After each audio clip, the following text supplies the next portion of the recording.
Game 2 getting underway for the World Final. RYL Club up against SK Telecom. SK Telecom this time will be starting out the blue side, and you can see straight away Annie Renekton banned out and Shen taken by RYL Club. This is actually a little surprising to me because I thought SKT would be willing to first pick a Renekton, but this tells me they might just be trusting in Faker right now. If there's an Orianna ban, as we mentioned earlier, that actually forces, what does that do? That does not force a Gragas ban at all. That does not force a Gragas ban, no. Gragas will most likely not be picked now because he's mainly used as the counter to Orianna, which RYL has put out. Yeah. This does mean that Fizz could potentially be available for whites, because this is probably going to be an Ahri for SK Telecom now. Zed is up. Things Faker does. I will do one prediction now. There will be a Kayle last pick from RYL, and there's going to be a Lulu support calling it. Yes, these are things that RYL plays against Zed. We thought, we thought it was going to be if RYL goes down 2 games, they might let Zed through. Because they do play Zed counters. It means that RYL has to find initiation in other parts of their team composition, or just hope that they get it for free. Because, I mean, there's a lot on the line here letting Zed through, but it is definitely a Kayle thing. I completely agree with the Fishio. Definitely. Well, let's see now, though, what RYL will go with. Elise has been their favorite jungler all through the tournament. They always pick it when it's open. Now they actually go for Jarvan instead. That might be to take away from Bengi, who had a lot of early game pressure in the last game. Possibly maybe a Caitlyn for AD carry. She's one of the decent AD carries against the set, or maybe a Vayne, who can actually also do quite decent against the set. Yeah, you're going to need something mobile, that's for damn sure, because I think everybody's seen what Faker can do on this Zed, so it's going to be something that we're going to have to keep our eyes on. A Vayne against it, well, it's another mobile AD carry. Yeah, I mean, if I'm Faker right now, I'm realizing RYL is adapting to the Zed pick because they threw it out first. It's what they have to expect. Vayne can 1v1 Zed for a fair portion of the game. We're one of the only AD carries that can do that. And if RYL is actually planning to go Lulu later, it means that, if they're planning on going Lulu later, it means that Jarvan gives them the initiation. But as far as SKT goes, they get the top laner once again since Shen and Renekton are down, and I don't think RYL has a realistic answer for this. It's going to be very interesting to see what they actually will pick for the top lane versus Jack. The Vayne, though, is going to be the key guy in this setup. If they go for the Vayne, the Lulu and the Kayle, they will have so much protection for the Vayne. Zed will not be able to kill Vayne, and Vayne will be able to maybe clean up the entire team fight and therefore carry the game. If they log in the zone, it will surprise me a little bit, but it will give them a stronger 2v2 lane at least. Well, of course, we do see, once again, the fact that the impact is on that Jax.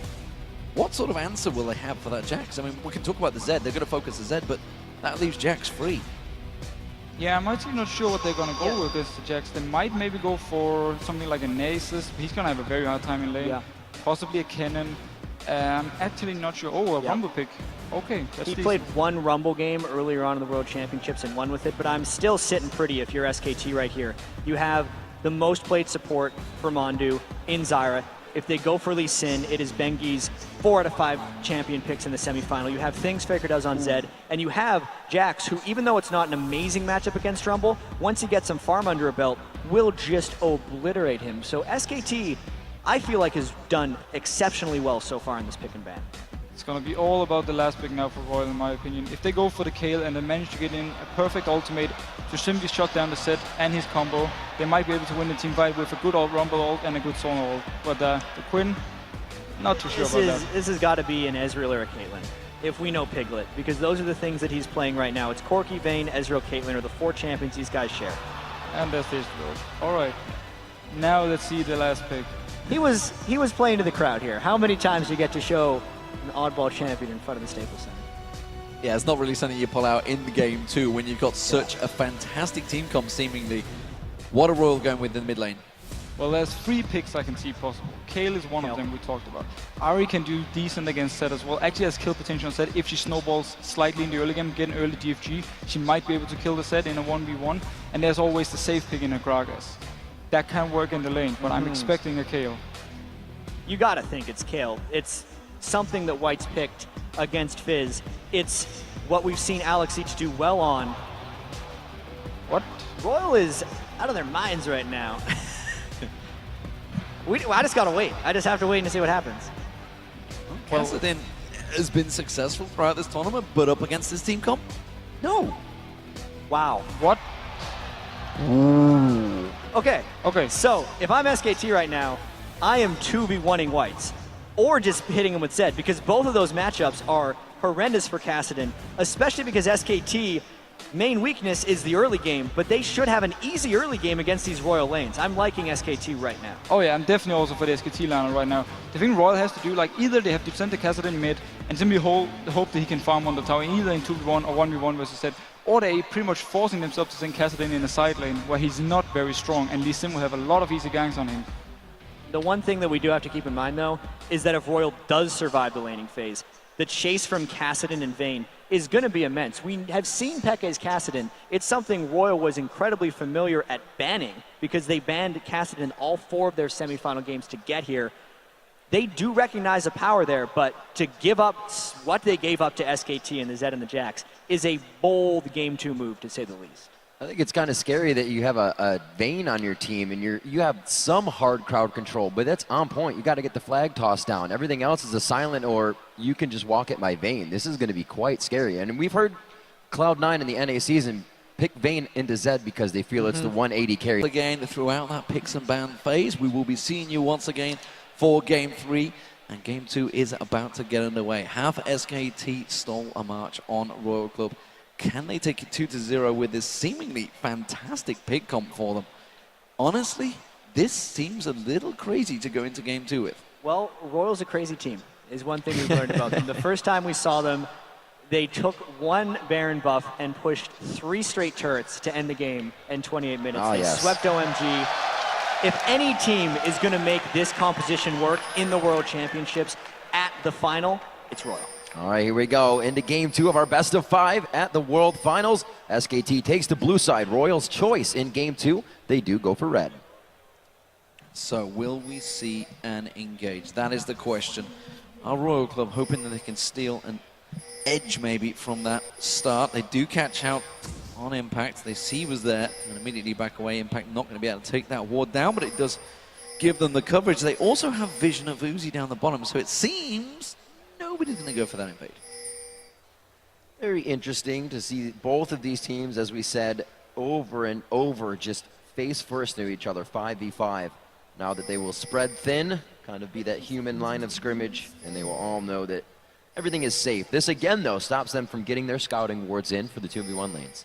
I think overall in this game, there is a lot of importance on Lucky's Jarvan to succeed. He played so much Elise in the semifinals and didn't necessarily perform on it. He had a very poor KDA, even though he picked it in all 4 games. Jarvan was his main champion in the Chinese regional finals. And because Royal has picked what are weak early lanes, Lucky has to augment those lanes and make sure they don't fall behind SKT, because if SKT gets the slightest edge on Royal, we've seen their ability to control with wards, roam and turret dive, and just get objectives. This is extremely dangerous and important that Lucky performs.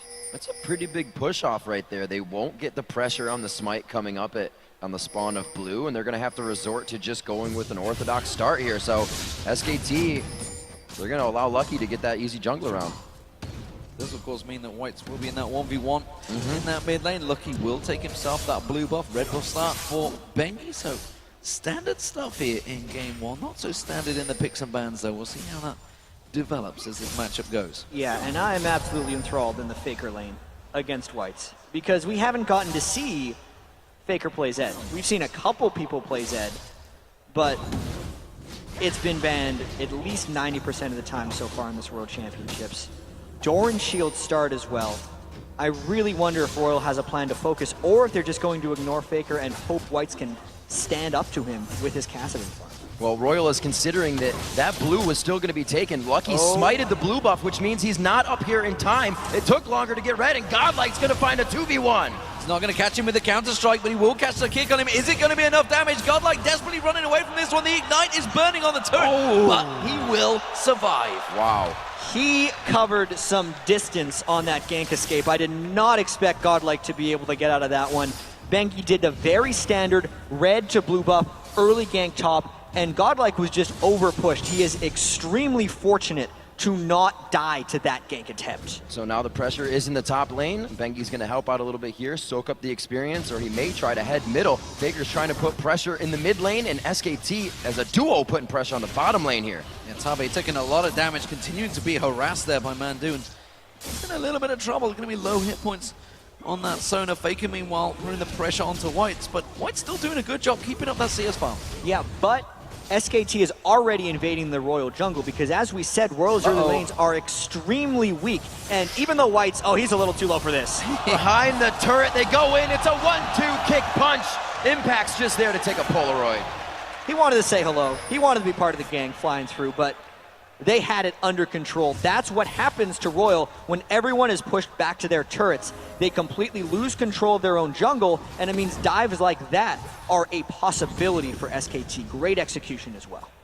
And the dives that Royal honestly were kind of famous for coming into this one, but it seems to have backfired on this time around. Uzi getting focused on Mandu, going to lock him up. Barrier being burned there, but now he's putting pressure back on Mandu. Piglet goes aggressive. A little too close on that turret, but unfortunately for Tabe. Oh, the snipe from Piglet. But now White's coming around the backside. He's trying to lock it down. This was the teleport to the bottom lane. If they can pull up a double kill here, it'll be worth it for Whites into the ward. But he gets locked up. He's going to be forced to get the one. Lucky gets the other. So what seemed like a bad move by Uzi was actually a bait. If he could have dodged that Mystic shot, it would have been a clean 2 for O because Piglet and Manju were bloodthirsty going for that one. It still works out in the benefit of Royal. The teleport mid laner, a strategy, especially on Kassadin, somewhat taken from XPeke's Kassadin, works out here for Royal. Worked out very well. While that was all happening, Fake got himself a clean bill of health in that mid lane, is now heading towards the top lane. Godlike hasn't got flash available. He's in desperate trouble. This is big. Coming up onto Godlike. He does not even have that energy charged up below that, or above that 50% mark. Faker hits him once. He's not level 5. A good amount of RAS is going to come out of this, but I think he might squeak out one more time. Shield comes on.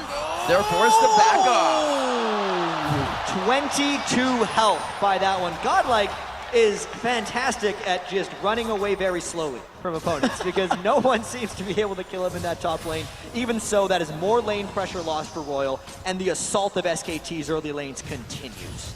And that could have actually bought White's a little bit of a breather in that main lane because, well, Faker was away from that line for a long time. Pinky has come back in there to try and clear him out. We do see Lucky making his way around towards those raids as well. So let's see if he heads down towards the bottom. There's no wards just there. Mandu's just boarded that tri-bush. Two quick things that are completely different in this matchup. Whites is being the first one to roam here over Faker, taking that teleport, not letting himself get in a bad spot, and also the roam here from Lucky on the Mandu. They can lock it down for the kill. It's going to be there. Tabe gets another one for himself. It's really unfortunate that Tabe picked up that kill. They were trying to rush it before they thought a counter gank was coming from Benji, but the fact that Uzi was not the recipient of any of the turnaround gank when he baited in Piglet's Mystic shot, and then that gank again doesn't give him gold, means he is not getting going despite all 3 kills being generated by their bottom lane. He's keeping up in farm, which is an Ezreal, which is pretty damn good against Piglet. This top lane, Godlike, has his 2 escapes been enough to save this lane because it is working so far pretty well up against Impact. Twice he's been ganked, twice he's escaped.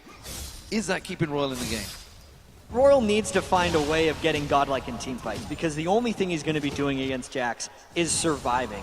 And I think the fact that Impact has tried to kill Godlike so many times is the main thing that's actually keeping that farm relatively close.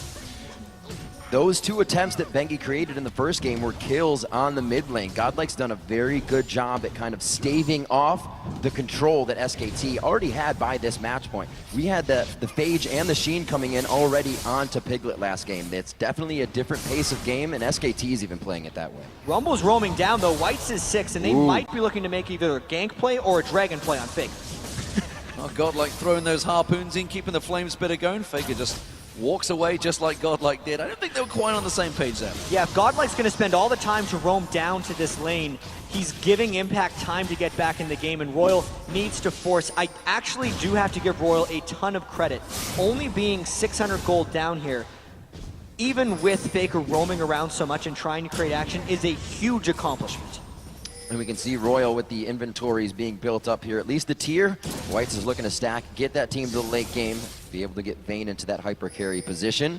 We'll have to see if they're putting the chess pieces in order here. 3-2 in those kills. The junglers look to only hold the lane so far for everybody. You're not really trying to get a snowball going just yet. Godlike not really keeping that trade going even with Impact. We do see the red buff for Lucky. Lucky, who hasn't, as of yet, really visited any of the lanes other than to simply stave them off. Other than that bottom lane where they got the kill again. Godlike getting jumped on by Impact. He can't leave that turret area. And now it seems like Lucky is actually getting pulled to a lane because it's losing, which is never a position you want to be in as a jungler. Jarvan not getting as many ganks in he was like. Impact goes hard. They throw it in the equalizer, but he has the chance to instantly walk out of it. May turn it into a 2v1 kill. He goes on a godlike. He gets the flash. The Empowered goes down, but Lucky gonna continue the chase. Lucky might get this kill, but down the bottom lane, they're getting ready to counter this one. Bengi's gonna come in around the side. He's already caught the kick on towards Tabe. Oh, Tabe's just gonna get melted. Wow, the execution right there from Bengi was exquisite. He landed his Q, walked into melee range, R'd him, and then got the extra execute damage from his Q. They're going to continue pushing on this one, and look out RYL. They are in big trouble turret-wise. Faker going hard on a dive there, gets himself in a tight spot, but he will not choose to go all the way to the bottom lane. The turret is going to go down. It looks like they're going to leave it at that. Piglet getting as many minions wasted as he can before he takes down the turret. First turret of the game. SK Telecom T1 will be taking that one down any second now. Whites, though, has got himself a good bit of clear farm. He's keeping going. He's falling behind Faker, but it's not the end of the world so far for this Kassadin. We know Kassadins can get going just like a Zed. Yeah, his Kassadin has been doing all right, but looking at the gold right now, knowing it's close to 2,000 gold, 10 minutes in, means RYL has to find a play. The way to keep doing it, as Crepo has been saying on the analysis desk, the junglers are going for that mobility. They're going for being able to get in your face. We see Bengi already with the mobility boots. Like you said, he's been in the bottom lane for the 3-man gank on the 2 lane every time. They take mid turret. They go up 2-0 on that. Even on kills, 2,000 ahead on gold, as it looks like they're going to dance the dragon. And RYL would have to find their fight here. There's SKT, who's cleared out the pink wards, and running into a Zyra at Dragon Pit is extremely dangerous. Even Impact is coming down. The Dragon's getting low very quickly, and RYL's actually giving it up. This is going to really extend that gold lead for SKT. That Dragon was huge. And they experience the gold. It is all sliding SK Telecom's way. And remember, RYL chose to start on this red side. Yep. This was their choice, and so far, their counter-picking has been countered by SK Telecom's star pick. Right. It's very strange to me how they were the side that is traditionally the side that can counterpick, yet all 3 of their lanes are weaker. They very heavily tunneled on a team composition that is around team fighting, but they have yet to be able to force those team fights or roam opportunities from whites. It's really SK Telecom reading it and outlaning them so strongly. You see 2 of them going for a gank on Faker in middle, but they're not going to gank the Zed. They know it right off the hand. Godlike's got some things to tend to in the top lane with the minions. It looks like everybody's going to start just getting the camps, taking in an experience. See if RYL can get themselves back into a position to guard. They have 3 mid now, which is going to pressure this, which means it's only going to be Kassadin to hold the turret if they keep going. They're really not in position right now. This bottom lane's in trouble. Look at the movement of SK Telecom. 4 members moving around the back. They're backing away already. Yeah. They should get out. That's a smart recall by RYL. Knowing that SKT, that's gonna stop Uzi. Oh, just Uzi. You're dead. We're going to see Bengi chasing him down. The Moby boots, they're going to be coming into play. Uzi takes a few shots there. He kicks him up with the Dragon's Rage. A quick kill coming in onto Uzi for Bengi. Puts himself at 2-0-1. There was no hope for Uzi because he did not recall as quickly as Tabe. AD carries and supports have to be in absolute synchronization with each other. Even in backing. At the highest level. Even in backing, because one got hit by the True Shot Barrage and that cost him his life. We do see Faker taking away that blue buff, so the invade has come on, and the SK Telecom starting to turn the pressure, turn those screws onto RYL. RYL Club are in a little bit of a pickle right now because that top lane Impact, again, continues to push on there. Bengi, well, he's been creating opportunities across the map, creating that pressure. And as of yet, White's, he wants to roam, but simply he can't because SK Telecom, everywhere they're going in numbers. Everyone on RYL is trapped right now. And let's not forget, SK Telecom was the pre-tournament favorite. And they have looked somewhat shaky in the semifinal. They lost 2 games to Naja and Black Sword and barely moved on. But right now, this is the team everyone was expecting to see. They win every lane when they're strong in that part of the game. And then they control the jungle. Look at Bengi, still taking away the red buffs. Let's see if he gets caught here. Ooh, interesting. They're being so aggressive still, but somewhat staying back. We see Bengi now backing up. He knows he has the coverage from Faker. Faker also roaming a lot less, knowing that if they roam for the fight, Whites comes into the teleport, they are not in the better chance to win that. Impact takes down the top turret. They're keeping their lane steady right now. Royal is completely out of sync. Godlike runs in that lane despite not having an equalizer, and here comes Bengi. He just burned that equalizer, unfortunately for Bengi. The kick sent him away, and Godlike escapes again, this time not really of his own doing. See where they go with this. White still knows he needs to stay safe in mid. He has no coverage towards his left side of the jungle, or the bottom side, I should say. Only knowing that he can hug up with Lucky, but they may still lose this top turret. Godlike doing what he can. Lucky comes up, but they are drawing the entire team now, and Faker's pushing bottom. And Faker's going to continue in split push. He does not yet have his Blade of the Ruined King, which is really the dangerous item when you're a Zed. There's no one actually on Royal that will be able to deal with the split push of either Faker or Impact. So once again, Royal is in a similar situation that they were in Game 1, where they have to group up as 5 to try and make something happen. But by the point they can group up as 5, there are already strong split push 1v1 threats from SKT that are preventing Royal from actually grouping up as 5 and getting anything useful done. In any other game Royal Club were playing, they would have gone for that kill. Whites and Uzi both together catching Mandu slightly out of position alongside Piglet. 2v2. 2 carries, they would have dove for that one, but it seems that nerves may well have got to Royal because they are questioning themselves. We can see Impact even taking a different stride in this game. Blade of the Rune King actually coming out onto Jax instead of the Triforce build this time. Looking to continue these fights, make sure the objectives are even in their favor once they get to that point. Siege onto this turret, but Royal does have a bit better siege. There it is! Stop this time as the Crescendo goes out, and Lucky goes in! Crescendo and Equalizer landing, but Piglet's still alive at the back there. Lucky will go down. Two-shot barrage does not land on anyone. Godlike keeping that pressure on. SKT are running away from this one. It's going to be a double kill for Whites! They keep going in. Godlike's now in the fray. The Flame Spitter is shut off there. Coming in by Faker. They're looking for the cooldowns, but they're in the middle of the fight, getting torn apart. The kick back, but the hit to the face before he gets away.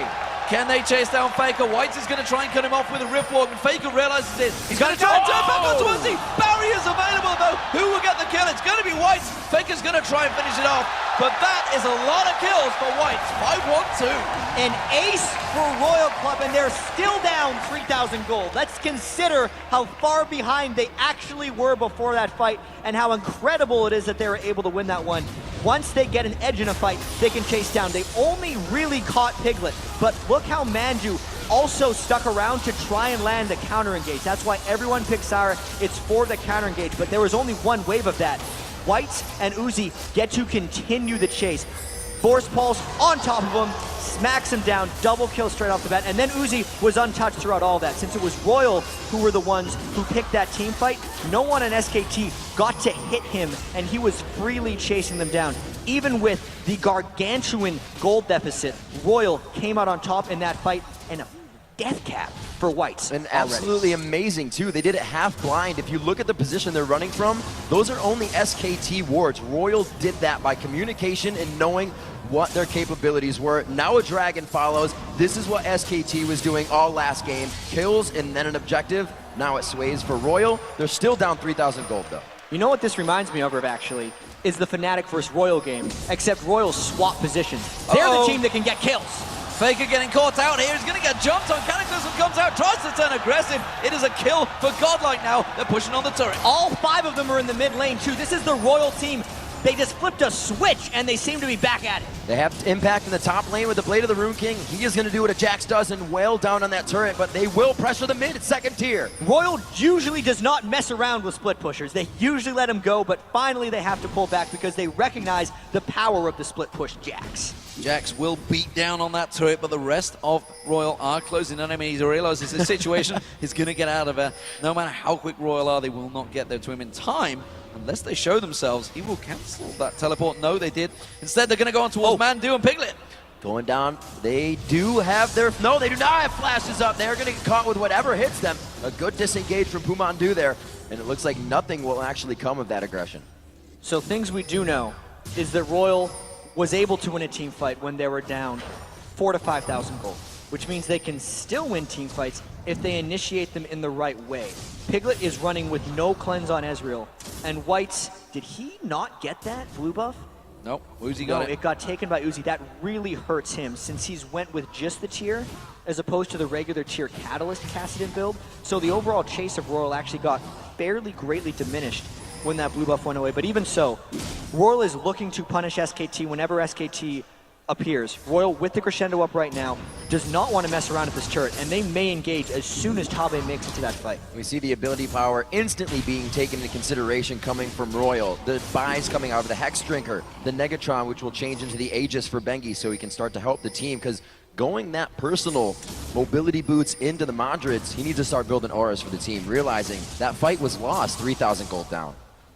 So pressure being applied by SK Telecom, but good reactions from Royal Club. And, you know, we talked about the team compositions. One thing's for sure from Royal, if they start getting the edge in that team fight, they will be able to chase the entire team down. That's how that ace came about. With a Vayne and a Kassadin, you do not get away. And something that is really interesting to me right now is both teams have very minimal ward coverage. We look at SKT. They only have a couple wards around the Dragon area, which isn't up. And then we look at Royal, and they only have a couple wards in their own red jungle. Considering how potent these team fights are, it is strange that they haven't been able to get wards. I think it's because both teams are actually too scared to get control back, knowing that there is a Kassadin on one side and a Zed on the other. If someone checks the wrong brush, especially as a lowly support in some of these games, they're dead. And it would be a huge amount of control lost back for that team. The front end burst coming from both of these teams is definitely something we saw change SKT's mind in the last fight, but then both teams still have the constant damage as well. You have Godlike coming in with Flame Spitter, Uzi, Impact to do the damage on Jax, so these teams very well rounded in their compositions. Royal closing the gold gap by just 1,000 now. It's only 2K back. 10-7 as they've gone up in kills, but still, it seems that SKT always holds the turrets in their favor and control the game consistently like that. And Whites is on a completely glass cannon Kassadin right now. I really want to see him fight Faker because the silence can stop a lot of the damage coming out from Faker post-Deathmark, but man, that is an aggressive Kassadin build. No one builds Kassadin like this. And actually looking at all the builds, they've all gone glass cannon. Look at Impact. He's now building towards that Transforce after Blade of the Rune King, haunting guys first item for Godlike with them Source Boots. Everybody wants to lay that damage down early on. Looks like they could find something. The wards go down, or at least the seeds coming from Pumandu there on top of a pink ward. Royal trying to gain coverage of the top jungle, which is theirs right now as we see the 1v1 between Faker and Whites. Tit for tat in the bottom lane here. 21 minutes into the game. There wasn't much time before the end of the last one. So both of these teams looking to lock it down on the gridiron here and probably go for a next very big fight. And it is remarkable to me that Royal was able to survive in this game. Even though they're only down 2,000 or 3,000 gold, after that early laning phase where they lost so many turrets and seemed completely desperate, they won a fight exactly when it mattered, but they still have to win many more. As we saw in the Royal vs. Fnatic series, when a team is down in farm and lanes and they're losing turrets, you have to win so many fights in a row to actually get control of the game back. Interesting burst of aggression there. You can see Faker's health dropping down. That's one combo from Whites. Just saying, yeah, I can damage you just like you can damage me. There will be big bursts of damage, and they're going to be tricky fights to catch hold of. And you can see actually the entire game, really, the brakes was put on it. 2,000 gold differential has stayed the same since Royal got that ace. Still looking like Uzi and Whites are going to be big players in this game. Godlike is still doing what a Rumble does best. He didn't have the best time in lane. He is down 50 CS, but the equalizer still matters, and they're still in this. There is a flash crescendo up for Tabe and a teleport on Kassadin while a split pushing Jax is there. If we know Royal, this is a chance for them to put serious pressure on a turret. We do see White's keeping that pressure, keeping that lane push. Faker just drove it up there. Royal looking to create a situation. They do see the Impact is sticking around in that top lane. They have to make a decision very quickly whether they go for Impact or go for turret. And rare move here by Royal, they actually pull back against SKT. It is super interesting. To force the fight, Impact might get the tower, but if you win that, the teleport in from Kassadin means you are going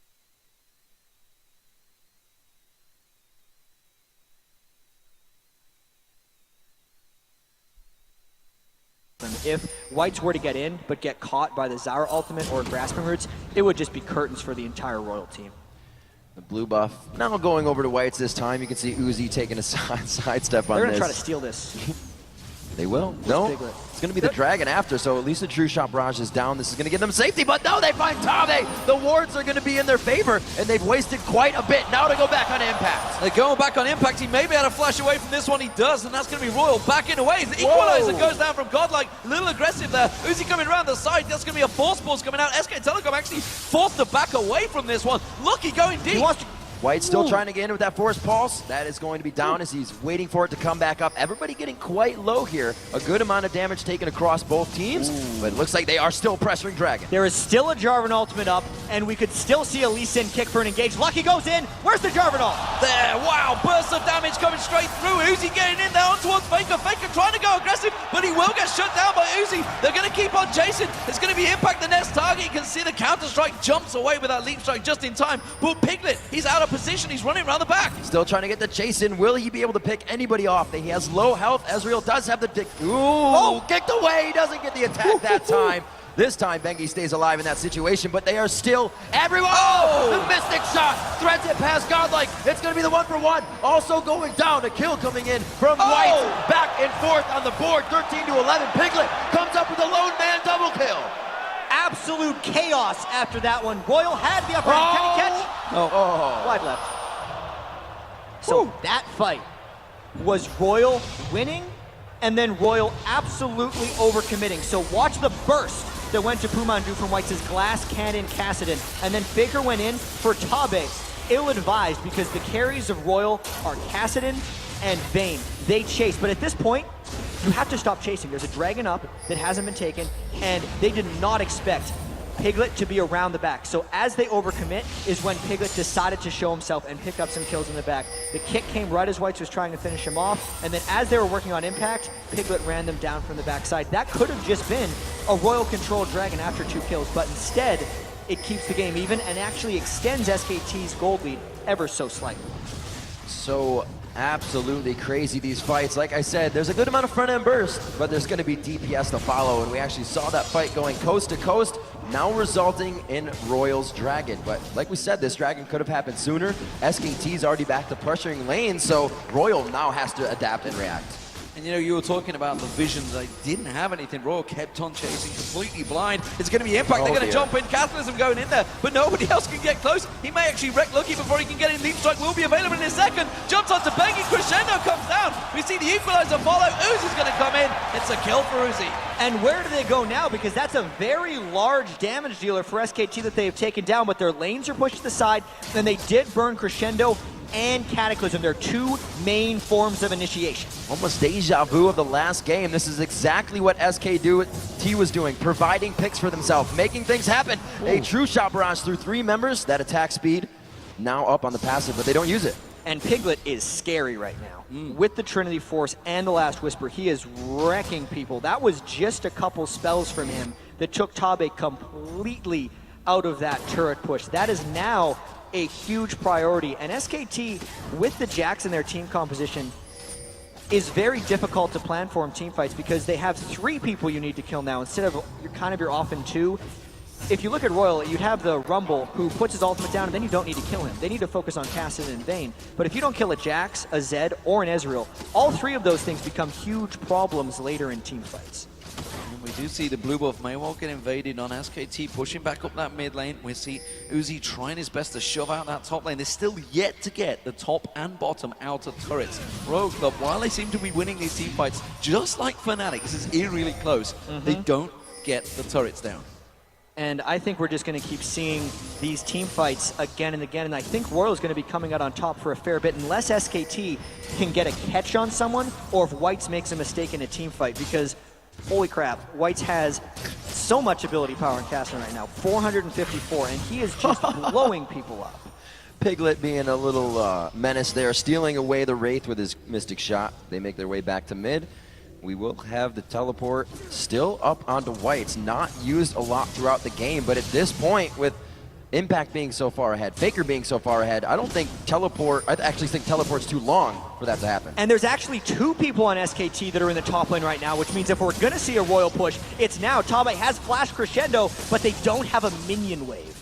Don't have a minion wave, and you can see immediately it's Piglet being the defender, keeping them away. But this time around, Royal may pull the trigger. We do see Impact and Benki just waiting off in the wings. They are ready and waiting for this fight. Royal realize it. And Royal hasn't been able to pull the trigger on a fight in SKT territory. It's been too dangerous for them. And this would be a fight that they could try and do that. You have to imagine how chaotic a fight would be. From out of the brush, you get an Impact on Jax, you get Bengi on Lee Sin, you got Faker coming in on Zed. They want all the vision they can get out of this fight. Impact getting a little aggressive there. Everybody's getting antsy. But Tabe's flash is down for an initiation, and that's because Whites wasn't near for this one. SKT's gonna take some Baron control off of this one. Tabe taken away from that one. Oracle on Bengi. May well force Godlike. He's going to get caught out. The kick comes in. Impact's going to follow on through. Godlike gets kicked back in towards him. He's going to get created. He's going to get dropped down. Equalizer was down in time, though. Uzi gets caught out. He's in trouble. Looks like Uzi may make it out. He forces the flash. Gets into the brush. Can he win? He puts on the barrier. No, Impact gets the leap strike. They take him down, though, as White's coming in from the back. And Lucky tries to hit him. The crescendo White's comes is in. White is in all sorts of trouble, but the Sonya's hourglass is perfectly placed. Can he get out? Force Pulse comes out. No! Piglet is there. Tabe's in trouble. He's going to go down. Piglet's tanking down the turret. And look at Pig. Look, he's just in all sorts of trouble. He's like, what do we do? What do we do? I give a triple kill to Piglet.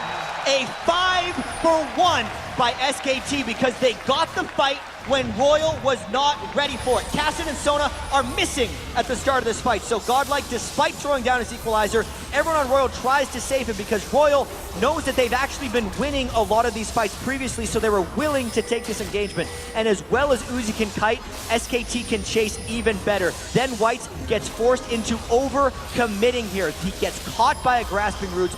His entire health bar almost goes away. That's the danger of the glass cannon Cassidy. And Piglet's scary Ezreal just finishes the job while taking the turret.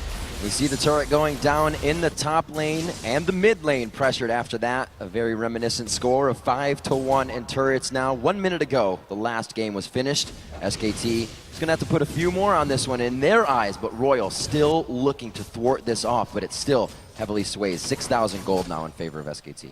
Yeah, it's a big advantage once again for SK Telecom. Royal Club resetting, having to sit back. They were the ones trying to be aggressive, and both times these teams have been aggressive. It has backfired. SK Telecom with that lead, with the kills, the towers.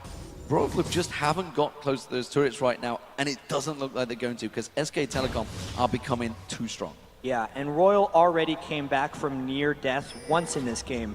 Can they do it twice? They need another type of miracle fight where Whites can get in at the end, and specifically where Royal could catch an initiation. But because they're down 5 turrets to 1, it's so difficult for them to even think about this Baron. SKT normally just baits for kills, and right now, this is going to be a steal attempt for Lucky. Doesn't get it. Two-Blade of the Rune Kings crushing down Baron, and then possibly a Lucky. The crescendo from the backside, but it's only to try and help. The disengage is there. Quite a bit was used just from over the wall, and that leaves Royal to have a hard defense now in the mid-turrets. It's the turret kills that gave SKT that chance. And Lee Sin had the added benefit of timing his resonating strike with his smite to spike more Baron damage down and made it so Lucky could not steal. If you remember the Fnatic series, Lucky secured multiple what we call 50-50 Barons when it's a smite war.